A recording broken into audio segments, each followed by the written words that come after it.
Bonjour à tous ceux qui arrivent dans ce nouveau webinaire de l'AFA organisé en partenariat avec Agrinium, IDEAS et le RMT Champs et Territoires. Et donc, pendant que vous arrivez, je vous rappelle que vous avez deux boutons dans la bannière de la plateforme Zoom qui vous permettent d'interagir avec les intervenants et l'animateur. Et donc, c'est le bouton discussion ou converser ou chat selon votre version de Zoom qui vous permet de donner des informations ou d'éventuellement me faire part de vos éventuels soucis techniques, ce que je ne souhaite pas et en général, ça n'arrive pas. Et le deuxième bouton que l'on vous encourage vivement d'utiliser, c'est le bouton questions-réponses, Q&R, qui vous permet de poser toutes vos questions à nos deux intervenants du jour, que Christophe relaiera par la suite. Et Christophe étant l'animateur de cette séance, je lui laisse la main. À toi, Christophe. Merci Philippe. Bonjour à toutes et à tous. Donc, Christophe Nodin, agronome à l'ESA d'Angers. Avec Marilène Geoffroy, nous sommes très heureux de vous inviter à ce webinaire dédié aux innovations des agriculteurs, qui est proposé par Agrinium, par l'AFA, l'Association française d'agronomie, le réseau mix technologique Champs et Territoires Ateliers, et IDEAS, Initiative pour la conception dans les systèmes alimentaires. Aujourd'hui, nous allons parler de l'exploitation de Monsieur Béton, agriculteur, et qui est accompagné de Thomas Cognier, agronome au CIVAM Bio de Mayenne. Notre objectif dans ces webinaires est double. Premièrement, présenter une innovation dans le cadre de l'agroécologie mise en œuvre par un agriculteur satisfait. Deuxièmement, décrypter la logique d'action de l'agriculteur, c'est-à-dire les relations entre les pratiques mises en œuvre par l'agriculteur, ses objectifs, les résultats qu'il souhaite obtenir, les observations qu'il fait pour faire évoluer ses pratiques et une interprétation fonctionnelle de ces pratiques de manière à partager les savoirs en agroécologie. C'est à travers un dialogue entre Philippe Béton et Thomas Cognier qu'on va tenter de décrypter cette logique d'action. On espère également pouvoir formaliser cette logique dans l'outil GECO, un outil web de gestion des connaissances au service de la transition agroécologique et qui présente des techniques alternatives contribuant à la transition. En termes d'organisation, on écoutera d'abord Philippe et Thomas pendant environ 30 minutes décrire les pratiques innovantes mises en œuvre sur les exploitations de Philippe.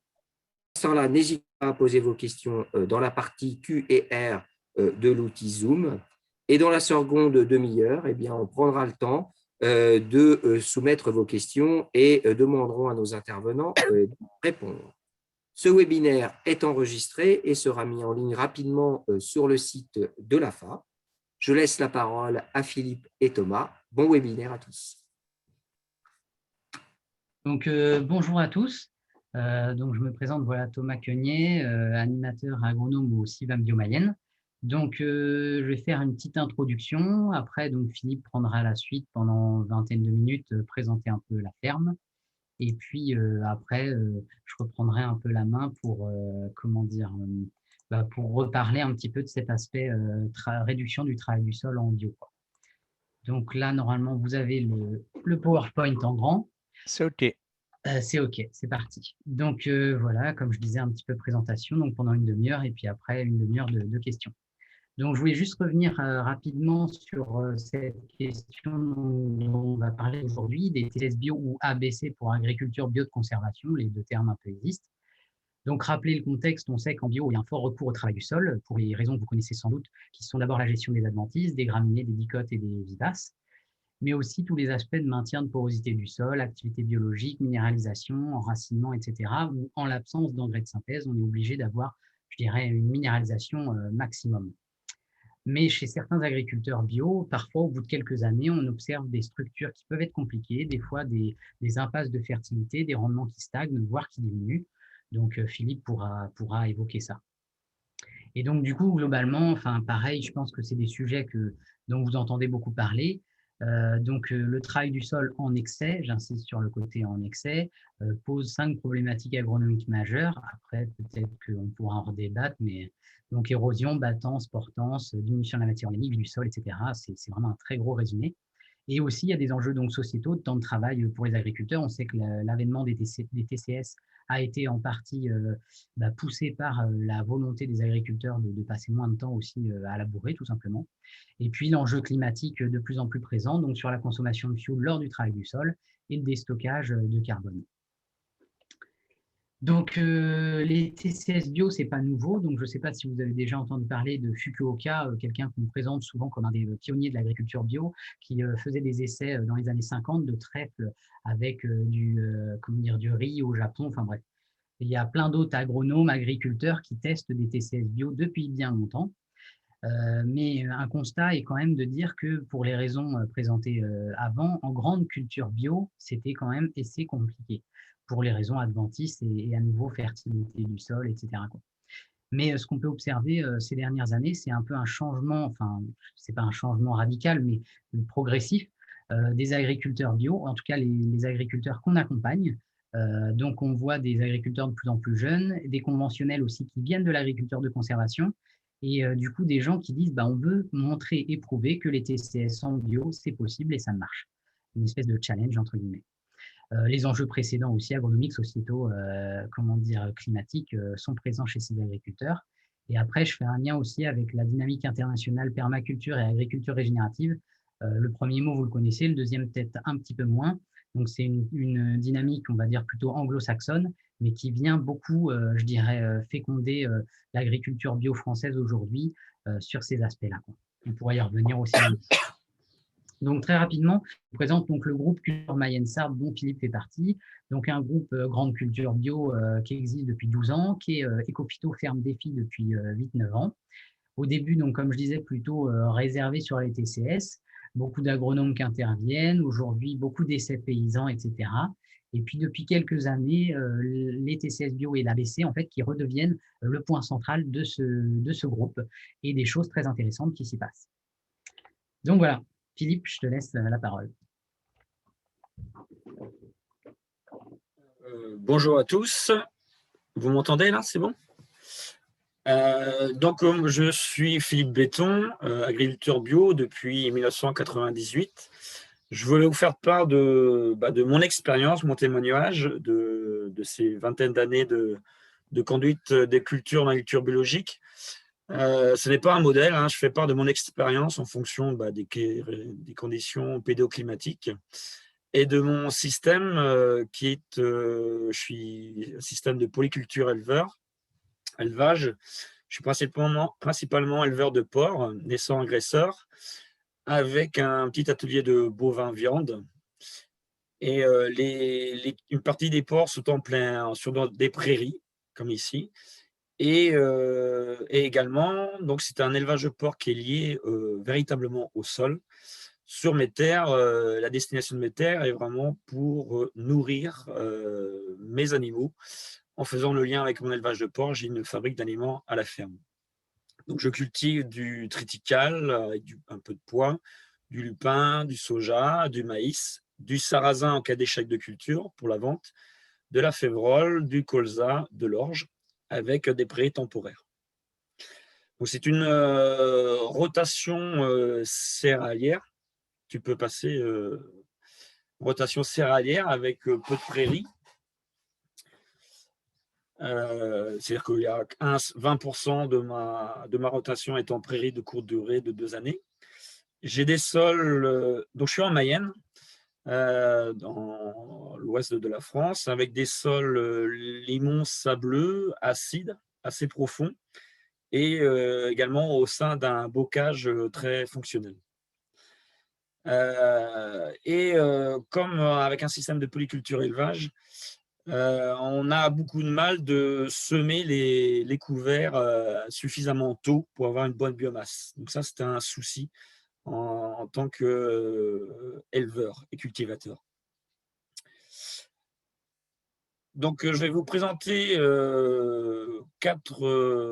mon historique un peu. Donc, je suis parti en bio en 98, en suivant toutes les recommandations d'une bio classique, avec du labour systématique, réalisation du compostage, souvent trop âgé, de l'amendement, une grande attention à la rotation, bien sûr, et réalisation de faux semis et de sarclage. Et au bout de 10 ans, je dirais que le salissement a quand même, avec la rotation céréalière, le salissement avait tendance à augmenter et les rendements stagnaient ou même diminuaient. Du coup, avec le réseau CIVAR, j'ai mené une réflexion sur la question sur la vie du sol, la vie microbienne, la fertilité, l'énergie. Donc, on a fait participer je me suis intéressé à l'agriculture de conservation. On a fait venir Frédéric Thomas, on est allé faire des voyages d'études, participer à des conférences, jusqu'à, donc dans les années en 2010, Monsieur Vence, avec l'agriculture de conservation en bio, on a suivi un peu ses conseils de l'agronome agriculteur Vence. Et du coup, ça nous a motivés au sein localement, avec la Notre Cuma, de s'équiper d'un semoir de semi-direct en 2012 pour tenter de faire ce qui nous préconisait, pour réduire le travail du sol, notre objectif à cette époque-là, c'est d'aller vers les semi-directs dans des engrais verts à l'aide d'un outil de ce type d'outil-là. Donc, on a fait des tentatives. Donc, je suis allé, j'ai fait des essais de semi-direct de grande culture dans l'engrais vert avec des échecs et des réussites. Par exemple, on a fait de la févrole dans de la moutarde, des semis de soja dans du seigle et également des céréales dans du trèfle blanc. Et on avait des résultats assez aléatoires par une structure du sol pas assez poreuse. Et du coup, on a un peu abandonné ces techniques-là pour aller vers plus de travail du sol.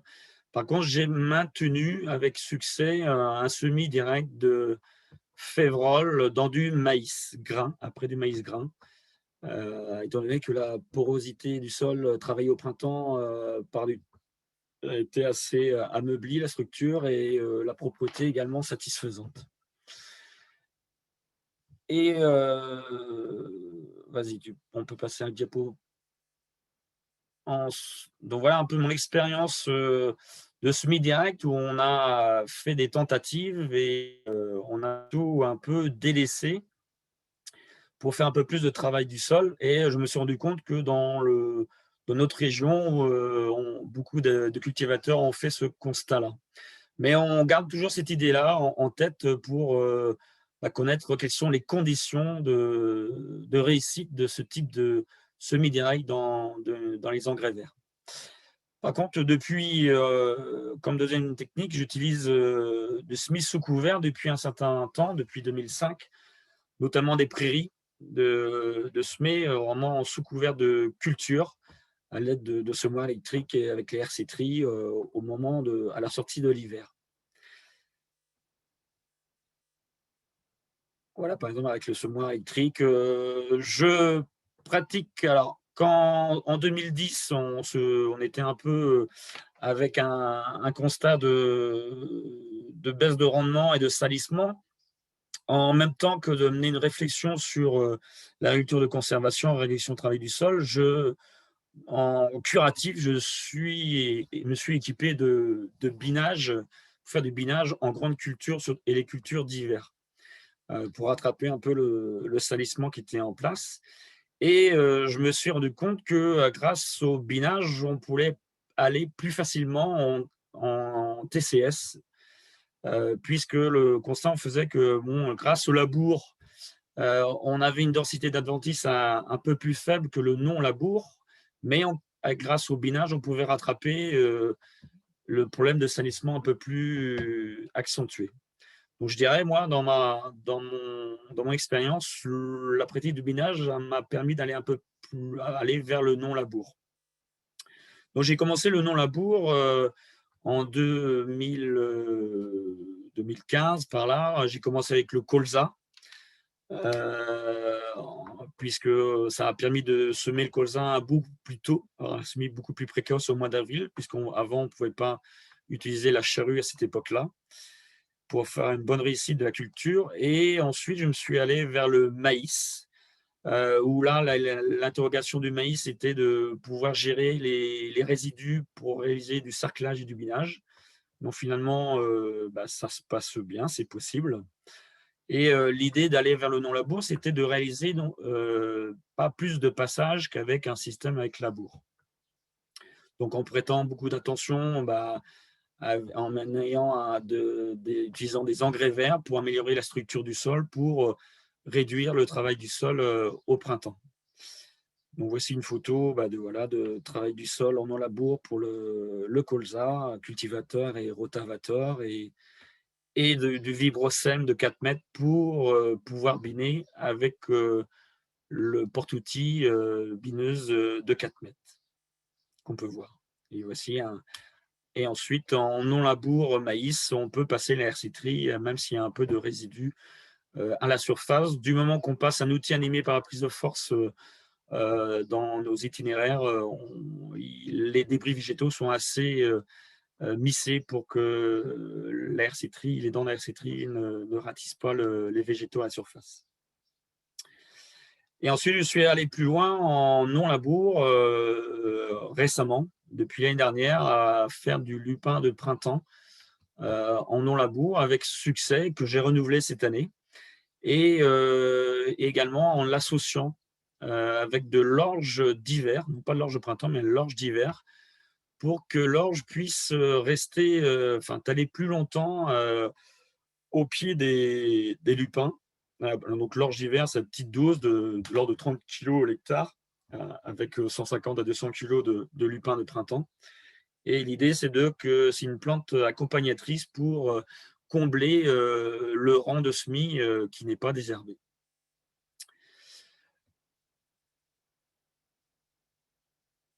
Donc voilà, on a osé aussi vous proposer en TCS, on a des échecs. Là, c'était du soja que vous pouvez à peine voir parmi les adventices. Et c'était du soja placé en fin de rotation et c'était avec des incidents. Et donc, on peut avoir des soucis. On ne réussit pas à chaque fois. Et ensuite, la quatrième technique, c'est je pratique, j'ai abandonné au fur et à mesure le labour classique et en trouvant un compromis en utilisant le labour agronomique avec une charrue d'échemeuse qui travaille le sol à 15-20 cm et qui permet de maintenir la matière organique sur tout le profil du sol. Et j'utilise comme technique surtout pour les semis de céréales d'hiver. Pour moi, ça permet de limiter le travail du sol, d'utiliser la charrue agronomique et semis avec un vibrocème ensuite la céréale d'hiver, que de passer plusieurs fois des outils à 10 ou à dents à l'automne. Et ça me reste nécessaire entre les cultures d'hiver. Et ensuite, l'exemple de la labour agronomique, une charrue d'échemeuse qu'on laboure en planche. Et au fil du temps aussi, je mets l'importance aux associations. Donc, je pratique depuis longtemps avec le triticale que j'ai associé avec un petit peu de poids. Et comme je faisais part tout à l'heure, j'utilise l'orge d'hiver avec le lupin de printemps. Et également, depuis 2017, je pratique les associations avec le colza, qui est bien vulgarisé en agriculture de conservation et qui marche bien maintenant au fil du temps. Je combinais les deux, colza biné et pur, et colza associé se met en plein, associé avec du trèfle, d'Alexandrie, du sarrasin, de la févrole. Et on a de bons résultats. Et je pense que je vais continuer à aller vers ce type d'association.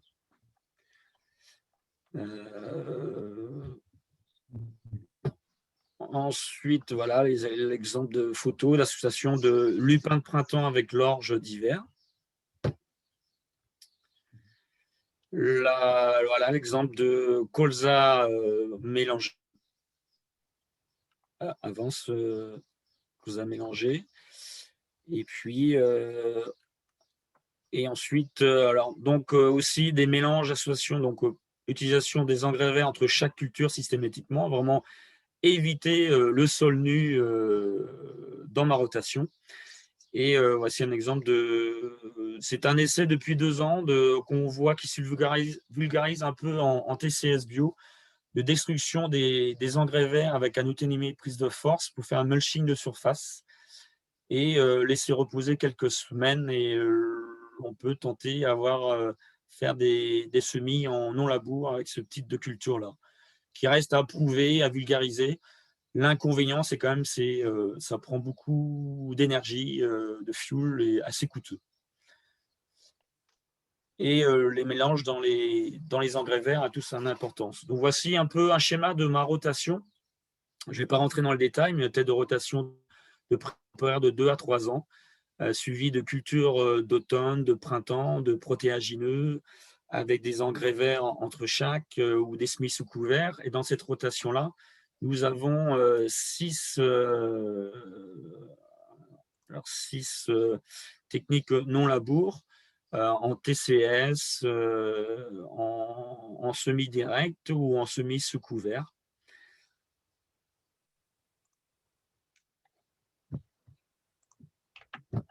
Très bien.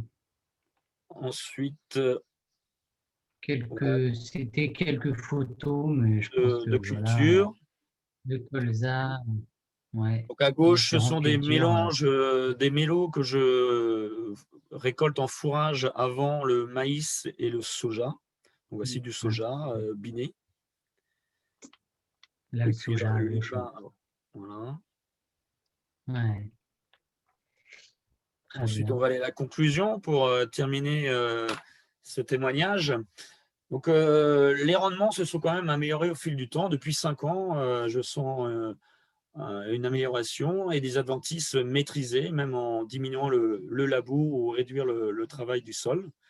Donc, ce qui m'amène à dire que la réduction de travail du sol en bio, avec une rotation céréalière, est possible. Ce n'est pas simple, mais ça reste possible et à continuer à travailler, à échanger entre cultivateurs et agronomes.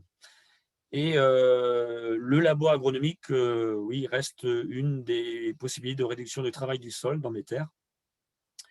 Et le constat qu'on peut faire, c'est que conserver une bonne structure du sol est plus difficile que de maîtriser les adventices. Donc, à l'avenir, avec tout ce constat-là, je suis allé un peu plus loin en non-labour, en TCS, notamment avec le lupin, le colza, le soja, le maïs, même aller un peu plus loin dans les associations, voilà, amplifier les associations. Et puis là, c'est une idée aussi grâce au binage, où l'inconvénient du binage, ça prend du temps, ça consomme de l'énergie et j'aimerais aller un peu plus loin, de combiner le binage avec un semis. De semer, donc je pratique déjà je sème maintenant mes prairies depuis un certain temps en faisant le binage et en voyant aussi également le témoignage d'autres cultivateurs.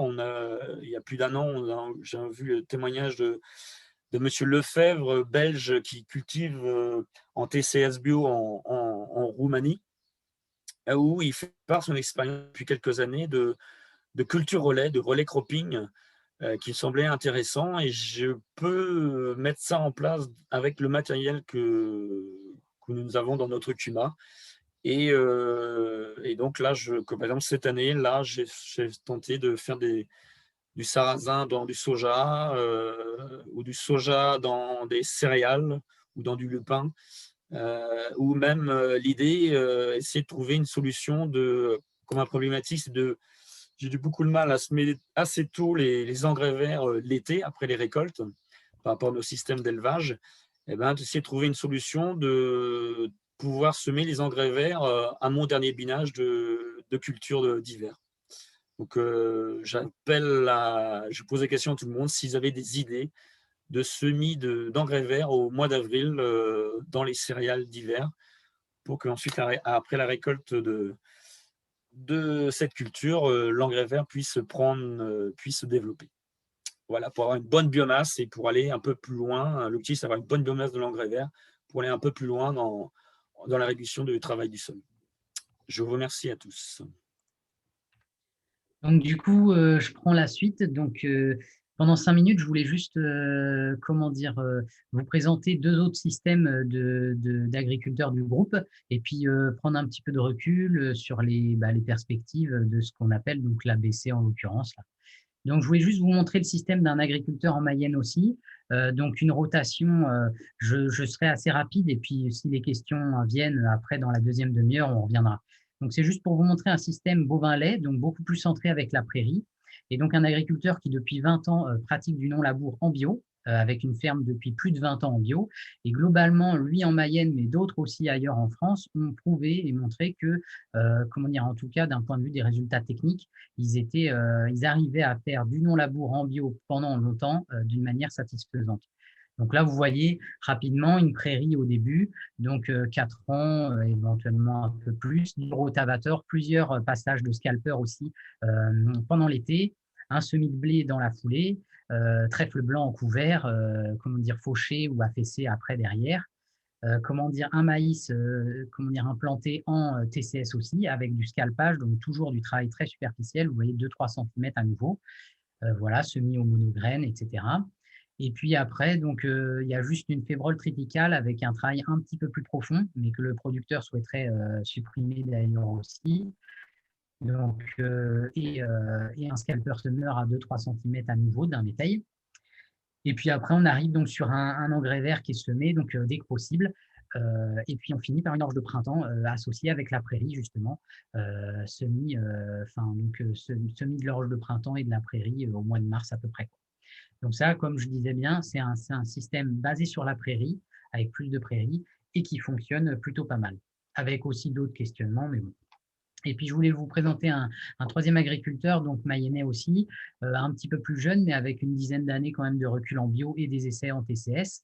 Et globalement, donc c'est un système un peu hybride entre Philippe Béton et le système qu'on vient de voir avant, Patrice Lefebvre. Donc là, on est sur un système qui est bovin-viande, mais avec peu de prairies temporaires. Donc, on a quand même un peu de prairies, mais pas trop. Donc, voilà. Et globalement, lui, donc depuis une petite dizaine d'années, vous voyez, il fait du maïs en non-labour depuis 2012. La moitié de ses cultures en TCS, avec toujours de plus en plus d'essais sur ces TCS-là. Du colza, 4 années de colza avec des résultats très positifs aussi en TCS à nouveau, donc un petit peu comme Philippe vient de présenter.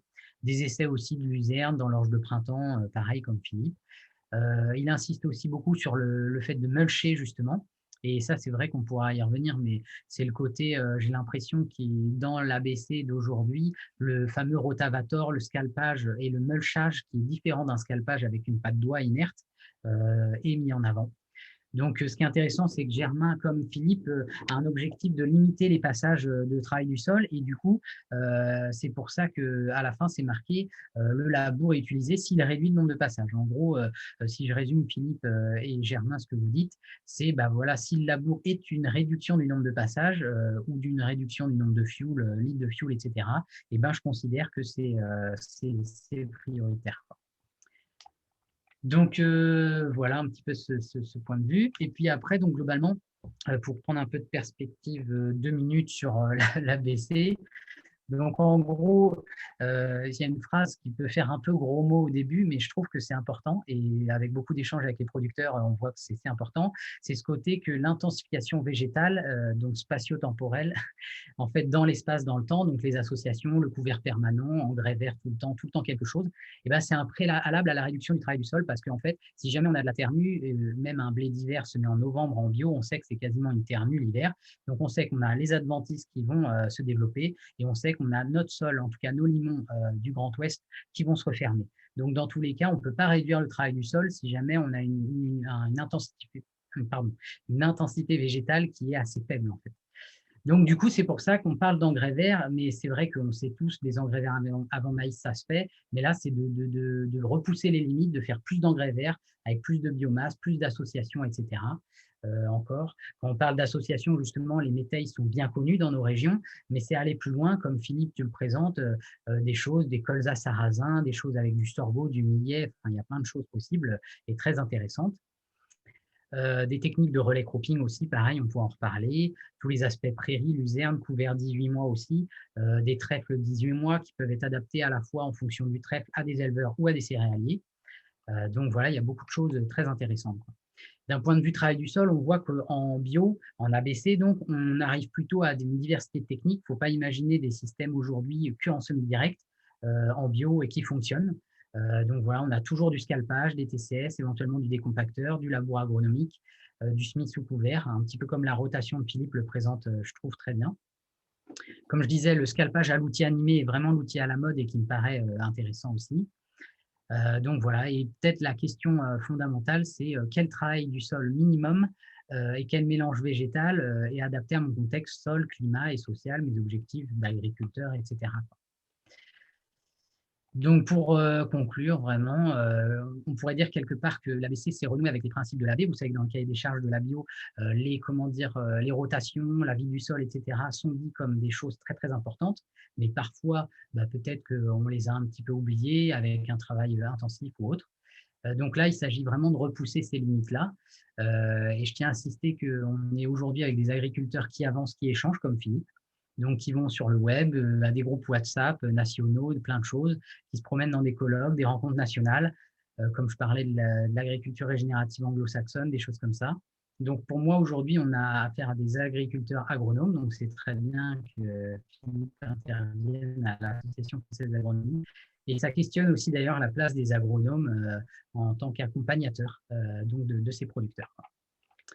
Donc voilà, perspective très rapidement. Donc à mon avis et à l'avis des producteurs qu'on accompagne en Mayenne, l'ABC répond à pas mal d'enjeux.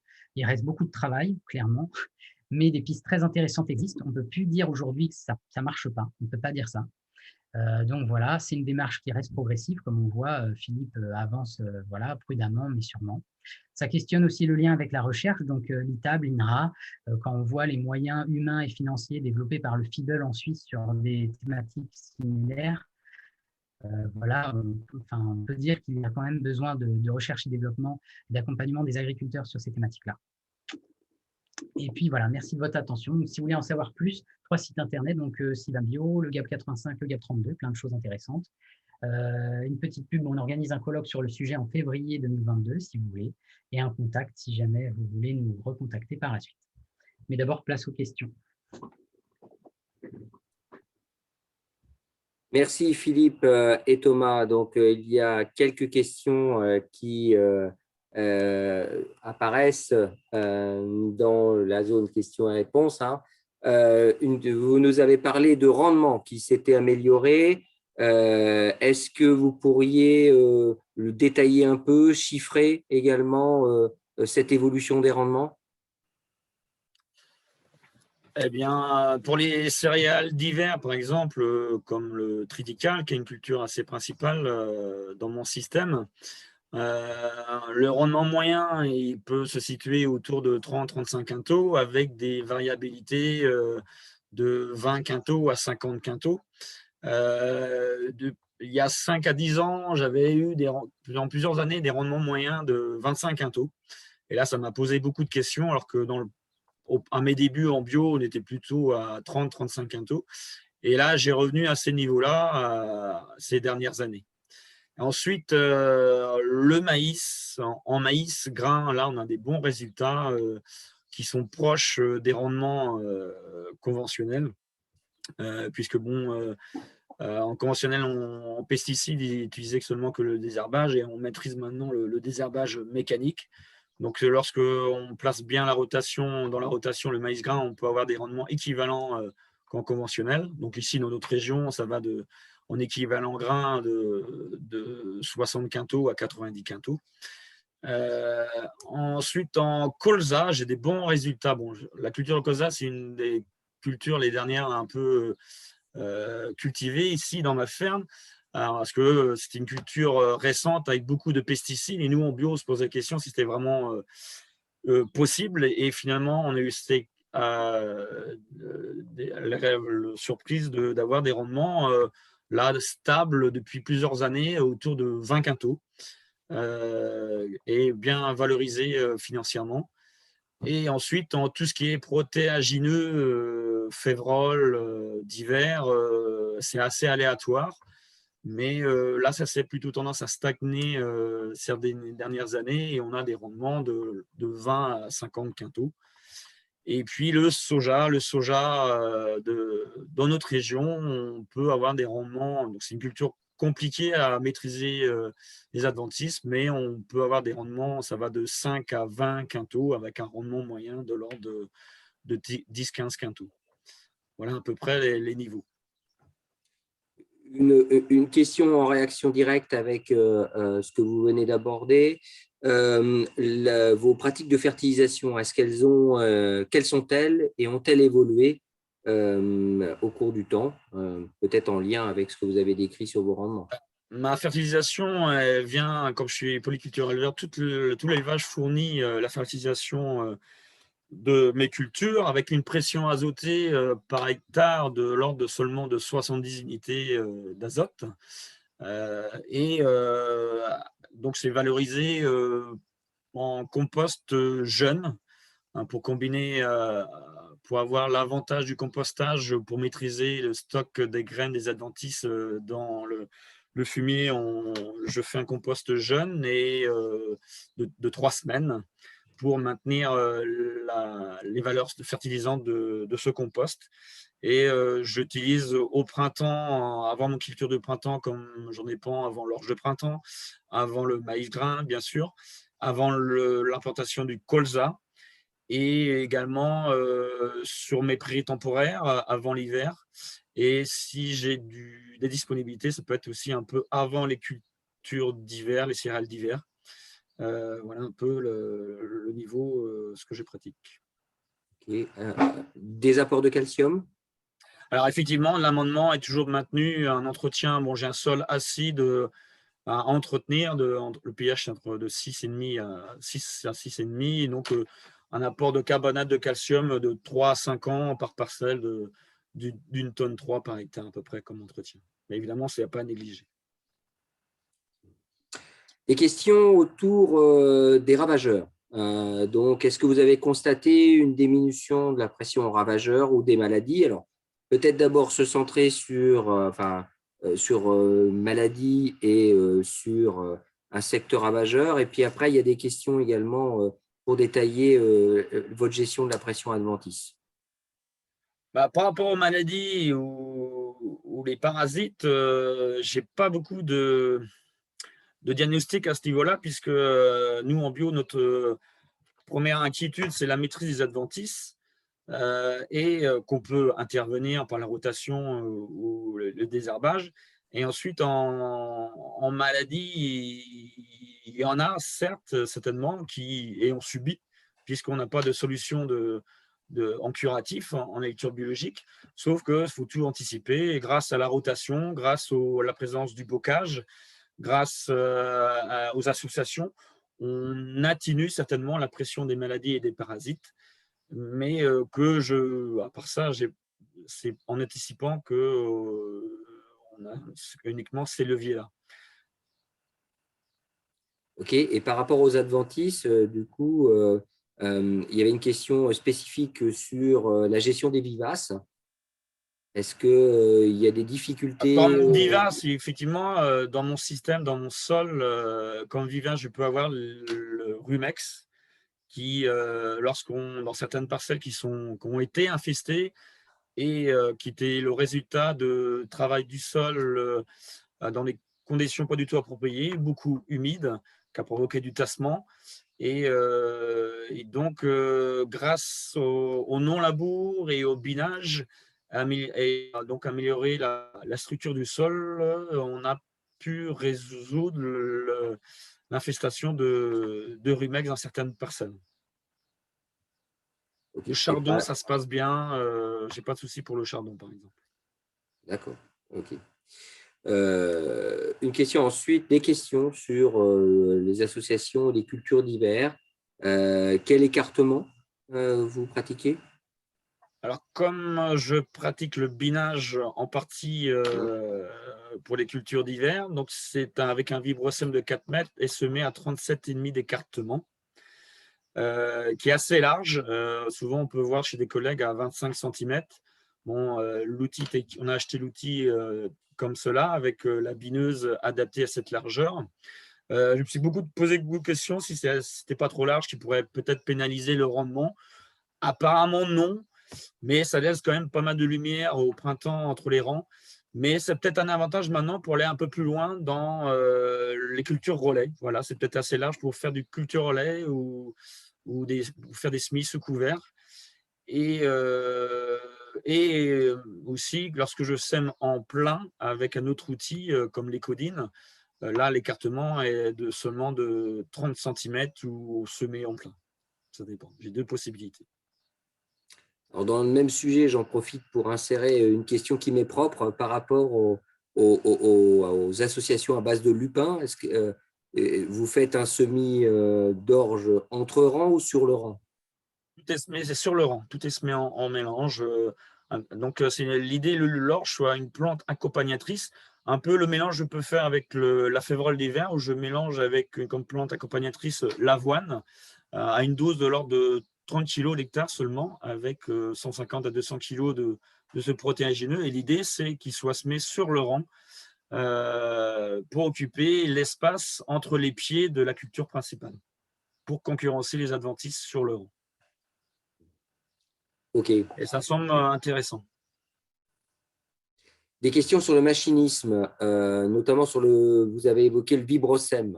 Est-ce que vous pourriez détailler un petit peu quel est cet outil et son Alors, le intérêt, ses limites? vibrocème, c'est un outil tout à fait classique. C'est un vibroculteur que tout agriculteur est facilement à utiliser et équipé d'un semoir pneumatique qui est installé dessus. Donc, dans nos sols, ça se présente, c'est facile à utiliser. C'est un matériel qui n'est pas coûteux.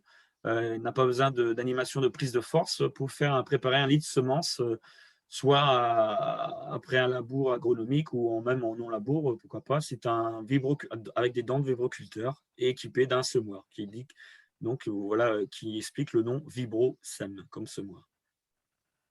Ok, merci. Sur les questions de désherbage, vous faites à peu près combien d'interventions de désherbage pour les cultures d'hiver? Votre gestion également du temps de travail et de la consommation de carburant, si vous pouviez nous en dire un peu plus. Alors, pour les cultures où je fais le choix de biner, et je sème avec le vibrocème à 37,5 d'écartement, pour les cultures d'hiver, je réalise un ou deux binages en fonction, au moins un binage, et un deuxième si nécessaire par rapport au salissement. Ou alors, je peux faire un deuxième pour faire un semis sous couvert également. Et d'autres cultures d'hiver, je ne pratique pas du tout de désherbage. Par exemple, le séminaire de la févrole accompagné de l'avoine, où là, il y a pas ou le colza mélangé, il n'y a pas du tout d'intervention de désherbage. Et ensuite, pour les cultures de printemps, pour l'orge de printemps, il y a un seul binage pour l'orge de printemps. Et ensuite, pour le lupin, le maïs et le soja, je pratique le cerclage en prélevé, qui est très important, qui est vraiment à pas oublier. Ça permet de créer un décalage de développement végétatif entre les adventices et la culture. Et ensuite, ça permet de réaliser un deuxième passage de hercétrie dans la culture où elle peut résister à ce passage-là. Le maïs, c'est 3 feuilles, le lupin, c'est 4 feuilles, le soja, c'est 2 feuilles. Et ensuite, on termine le désherbage avec 1 ou 2 binages pour ces cultures de printemps. Ok, Ensuite, par l'autre rapport à question. la gestion de temps de travail, Alors, temps consommation de de travail. carburant. Alors, en temps de travail, effectivement, ça prend du temps, mais c'est nécessaire pour avoir une réussite de la culture avec une bonne propreté. Je pourrais faire le point comme je travaille avec la Cuma, tout le matériel est en Cuma, donc En nombre d'heures tracteur pour mes cultures, je suis en moyenne à peu près, tout confondu dans mon système d'élevage, à 10 heures à peu près de tracteur pour mes terres. Et donc, avec une consommation de foule de moyenne autour de 10-15 litres à l'heure de semer 10 heures. Donc, en consommation de fuel, on serait, à mon avis, de l'ordre de 100 à 150 litres de fuel par hectare. Et en temps de travail, c'est plus élevé qu'en conventionnel. Ça, c'en est un constat. Mais bon, avec la réussite économique que l'on a en bio, on peut se permettre d'avoir de la manœuvre salariale comme je peux avoir pour mener à bien ces cultures, mais il faut être vraiment disponible en temps de travail pour intervenir à la journée près, surtout en désherbage ou en semis, qui est vraiment, faut vraiment intervenir au bon moment. Et en temps de travail, ben, écoutez, je n'ai pas d'idée de chiffres à vous donner, je n'ai pas assez mesuré. Du coup, vous évoquez là la rentabilité économique. Ça renvoie à une question qui vous était posée suite à l'exposé de l'évolution de vos rendements. Qu'en est-il de vos marges brutes et de vos résultats économiques et de leurs évolutions? Eh ben, mon résultat économique, le système de polyculture élevage, porc, 50-60 truies naissant agresseurs, 15 vaches allaitantes naissant agresseurs, et puis et culture permet de dégager 3 revenus. Je suis à temps plein, je suis gérant de la société qui s'appelle Les Bienheureux Gorets, où j'ai un revenu, un salaire mensuel de l'ordre de 2 000 € par mois, et j'ai également 2 salariés à temps plein. Ok, merci. Je précise juste une petite précision sur ce point. En fait, donc, on reprend aussi une présentation qu'on a déjà fait avec Philippe. Et c'est vrai qu'on nous posait des questions plus précises, chiffrées. Et en fait, donc, comme vous savez peut-être, les groupes défis sont réengagés là, normalement à partir de 2022. Et donc, du coup, c'est vraiment un travail qu'on veut faire, c'est aller plus loin dans ces essais. Et là, c'est des tendances, clairement. Mais c'est aller plus loin, des partenariats aussi avec la recherche, évidemment. Et du coup, de mettre plus les chiffres de marge brute, de fuel, de mettre tous les chiffres et aller voir concrètement, précisément ce que ça donne, quoi. Mais pour l'instant, c'est vrai qu'on n'a pas une analyse aussi fine qu'on voudrait. Désolé. Ok, merci. Une question qui a été plébiscitée sur l'activité biologique du sol, par exemple, activité de vers de terre ou autre. Est-ce que vous avez des observations? Est-ce que vous en réalisez des observations? Est-ce que vous observez des évolutions? Est-ce que vous observez également des pratiques ou des ensembles de pratiques qui favorisent cette activité biologique du sol ou pas? Je commence et tu termines, Thomas, dans ce cas-là. Alors, lorsqu'on faisait venir des agronomes TCS, agriculture de conservation, dans ma ferme, en faisant des profils, voir mon sol, ils étaient agréablement surpris avec intervention, beaucoup d'interventions de travail du sol dans nos terres, mais sans pesticides. Et on faisait le constat qu'on avait une vie microbienne ou une présence de faune, comme les vers de terre, aussi présente qu'en agriculture de conservation. Ça, on avait fait vraiment ce constat-là avec d'autres agronomes. Et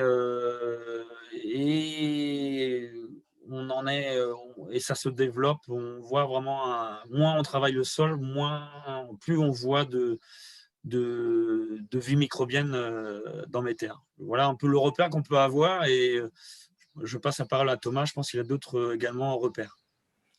Ben, ce qu'on peut dire, c'est qu'on travaille beaucoup la thématique. Donc, moi, je suis un peu spécialisé sur les diagnostics de sol de l'approche Érodi. Donc, j'observe très souvent les sols chez Philippe et ailleurs en Mayenne. Donc, globalement, je fais pas, par contre, dans mon approche, je ne fais pas de comptage de vers de terre. Je regarde s'il y en a. S'il n'y en a pas, c'est un problème. S'il y en a quelques-uns, je considère que ça fonctionne bien. Mais globalement, non, on a des sols intéressants. Après, je pense que vous le savez, on n'est pas là sur du SD pur pendant 5 ans, où on observerait un espèce de début de litière, de matière organique en surface. Là, vu qu'il y a du rota, il y a quelques labours. Donc, globalement, moi, je ne peux pas dire que j'observe une grosse différence. Après, globalement, en Mayenne aussi, dans les sols bio que j'observe très régulièrement, je vois des sols qui se portent bien. Et ce n'est pas parce qu'ils sont labourés, parce qu'il y a de l'élevage souvent, il y a de la prairie, il y a des cultures, des engrais verts, etc. J'observe des sols qui ne sont pas du tout morts, contrairement à ce qu'on pourrait imaginer de sols labourés, quoi. Donc la question, c'est juste entre guillemets, la dose de labour, j'ai envie de dire. Mais les sols de Philippe vont bien. Mais on peut mieux faire encore. Merci. Une série de questions sur, à l'échelle plus globale des systèmes de production, élevage et production végétale. Est-ce que ce que vous faites serait possible sans atelier d'élevage? C'est possible à condition de trouver des ressources de matière organique ou de fertilisants correspondant au cahier des charges. Après, c'est plus simple avec un système, avec des ressources de déjection animale ou de compost. C'est une clé de réussite pour faire ce type de culture. Et on voit quelques exemples de céréaliers en non-labour sans apport de fertilisants extérieurs en travaillant avec la jachère ou beaucoup de légumineuses. Bon, c'est peut-être assez aléatoire, mais effectivement, c'est une des conditions de réussite d'avoir des ressources de matière organique issues d'élevage. Alors, celui qui n'a pas d'élevage, il y a possibilité de faire des liens avec des éleveurs bio pour faire des échanges. On assiste des fois à des échanges paille-fumée. Un céréalier propose la paille à un éleveur qui, en retour, lui fournit une partie de ses déjections animales. Effectivement, ça facilite beaucoup agronomiquement les choses. Du coup, la même question, est-ce que ce serait possible sans culture fourragère, du coup?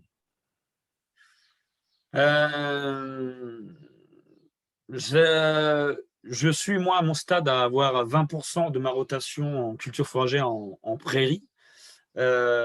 C'est des préconisations qu'on pouvait voir à droite, à gauche, quoi, depuis longtemps. Ça, c'était un des exigences que je m'étais fixé depuis 25 ans. Après, de là, le diminuer, peut-être, c'est une question que je peux me poser. En même temps, j'en ai besoin pour mon élevage, mais celui qui n'a pas d'élevage, on peut aller peut-être plus loin à ce niveau-là. Et du coup, il y a des tentatives, j'ai vu des expériences, notamment le Belge qui est en Roumanie, où il faut avoir une tête de rotation, celui qui n'a pas d'élevage, par exemple de la luzerne, une légumineuse, en jachère. Et l'idée qu'il avait, et qui est peut-être à creuser, de faire des cultures, par exemple d'hiver, de céréales, directement dans la période de luzerne. Il a fait des tentatives. Pour lui, le constat, c'est qu'il faisait 2 à 3 années de luzerne en jachère et qu'il n'avait pas, économiquement, pas de rentabilité, entre guillemets, sous ces années-là. Et du coup, il a eu l'idée, essayer de semer, pendant ces 3 années de luzerne, de semer directement des cultures d'hiver. Et il avait quelques réussites. Et c'est peut-être une possibilité, c'est une piste peut-être de travailler, de combiner pendant la période de luzerne, de jachère, de faire des semis directs de culture pour maintenir cette exigence agronomique d'avoir avoir des légumineuses dans la rotation. C'est une piste, par exemple, à creuser. Ok, dans les questions sur l'articulation élevage et culture, les cochons de plein air, sont-ils en rotation avec vos cultures? Oui, ce ne sont pas des cochons en plein air, ce sont des cochons sur des prairies. Le porc plein air a une très mauvaise image. Il a été fait un peu n'importe quoi en élevage de porc plein air. On peut voir des champs de mine ou des terres nues sous les cochons. Et du coup, il suffit, j'adapte la densité de mes porcs en fonction du sol pour qu'il y ait toujours présence de l'herbe été comme hiver, sous les pieds de mes truies ou de mes cochons, et qui sert vraiment de tête de rotation. Par exemple, mes truies dans mes sols ici, limoneux-sableux, j'ai une densité seulement de 6 truies par hectare de prairie pendant 2 ans. Et du coup, il y a toujours de l'herbe, même l'hiver, et donc qui améliore la structure du sol et enrichit le sol par les déjections de ces animaux-là, et qui rentre vraiment dans la rotation. Je fais dans la rotation de mon îlot où j'ai mes porcs. Les truies occupent 2 années, des prairies, et ensuite je fais du maïs grain qui valorise les déjections de mes truies. Et une deuxième année ensuite, je suis en semi-direct du triticale pois. Et en troisième année en culture de printemps, soit le lupin de printemps ou du soja, en fonction de l'importance du sol. Et je termine ma rotation à la 4e année avec une céréale d'hiver.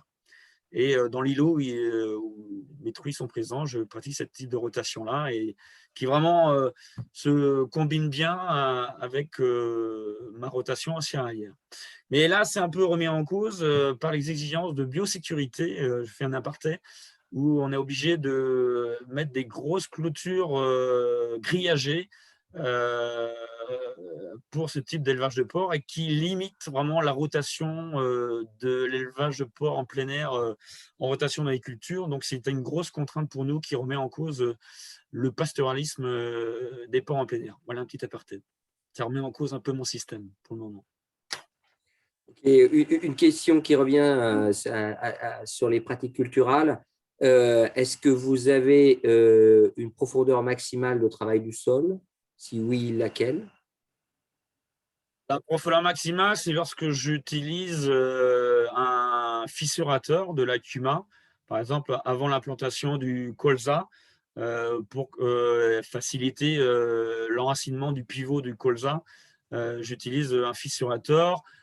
L'objectif, c'est d'avoir à 25 cm ou 30 maximum, mais au maximum, c'est 25 à 30 cm maximum. Sachant que la profondeur du sol et de couche, la terre arable se situe à ce niveau-là. Et par rapport aux différents systèmes présentés, hein, puisque Thomas a élargi à d'autres systèmes, est-ce qu'il serait possible rapidement, parce qu'il nous reste que 2-3 minutes, donc rapidement nous dire quel type de sol concerne ces autres systèmes? Est-ce qu'ils sont proches de ceux de Philippe? Et puis, quels sont les résultats attendus par l'agriculteur dans l'autre système? Quels sont les objectifs poursuivis? Eh ben, objectifs en quel sens? Parce qu'il y a pas mal d'objectifs économiques, techniques, sociaux, etc. En tout cas, les types de sols, on est les 3 sols à peu près sur des limons sableux, sauf que les 2 autres systèmes que j'ai présentés, Patrice Lefebvre et Germain Goujon, sont plus séchants que chez Philippe. Donc des sols un peu plus en butte, et chez Philippe, c'est plus des limons qui vont des fois un peu plus frais, un peu plus qui se referment, quoi. C'est ça la différence. Avec justement, par exemple, c'est intéressant, les 2 agriculteurs que j'ai présentés, les 2, ils parlent des impasses. J'ai vu qu'il y a une question autour du trèfle blanc, et les 2 sont sur des impasses de semis de trèfle blanc dans les céréales au printemps. Technique qui marchait avant et qui aujourd'hui, avec les sécheresses printanières, enfin en tout cas les 2 constatent que ça ne fonctionne plus. Donc c'est pour ça qu'on a pas mal d'essais en ce moment de semis de prairie ou de trèfle au sein des blés dès le semis du blé, quoi. Du coup, pour revenir sur la question précise, les objectifs, donc pour le système prairial, Patrice Lefebvre, c'est vraiment un objectif de ne pas labourer, puisque depuis 20 ans, il n'a quasiment jamais labouré. Donc, je pense que c'est vraiment un élément très important, même si là, il se pose des questions, voilà, on n'a plus beaucoup de temps, mais en fait, les blés, il observe les blés qui taleraient un peu moins. Donc, moi, on échangeait ensemble, et moi, je me dis que aussi, à un moment, il dit qu'il a augmenté d'1 point de matière organique. Donc la question, c'est que cette matière organique, elle est peut-être assez stable, et c'est toujours la grande question en bio. C'est qu'en fait, là, on n'élargit pas à la question du stockage du carbone, mais vous savez que c'est une question actuelle très importante. En bio, on a besoin que la matière organique minéralise pour que les plantes soient nourries au passage, et en fait, si on veut stocker de la matière organique, en fait, il faut empêcher qu'elle minéralise quelque part. Donc en fait, il y a un peu une contradiction, un paradoxe pour l'agriculture biologique, mais qui est intéressant quand même.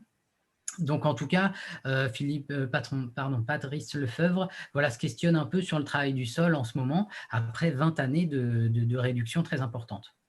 Ok, merci.